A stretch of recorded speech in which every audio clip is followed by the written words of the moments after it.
La technique d'antibiogramme par diffusion des disques. Matériel nécessaire. Eau physiologique.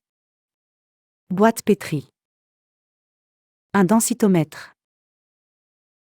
Des disques d'antibiotiques. Pipette ou un anse. Notez précisément le numéro d'identification de la bactérie, ainsi que le jour, le mois et l'année. À partir d'une culture pure de 18 à 24 heures sur milieu d'isolement approprié, raclez à l'aide d'une anse de platine ou la pipette quelques colonies bien isolées et parfaitement identiques. Bien décharger l'anse ou la pipette dans 5 à 10 ml d'eau physiologique stérile. Mélangez quelques secondes à l'aide d'un agitateur jusqu'à obtenir une solution trouble. Utilisez un densiomètre pour mesurer la densité. La densité doit être 0,5 Mc/Lan. Trempez un écouvillon stérile dans l'inoculum. L'essorez en le pressant fermement et en le tournant contre la paroi interne du tube, afin de décharger au maximum.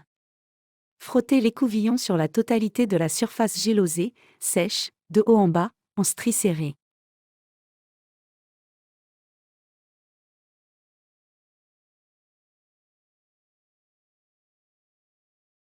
Répétez l'opération 2 fois, en tournant la boîte de 60 degrés à chaque fois, sans oublier de faire pivoter l'écouvillon sur lui-même.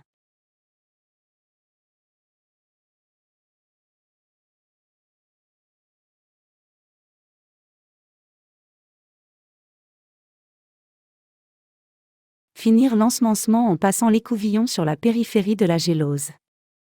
Application des disques d'antibiotiques. Il est préférable de ne pas mettre plus de 6 disques d'antibiotiques sur une boîte de 90 mm. Pressez chaque disque d'antibiotique à l'aide d'une pince bactériologique stérile et ne déplacez pas les disques après application.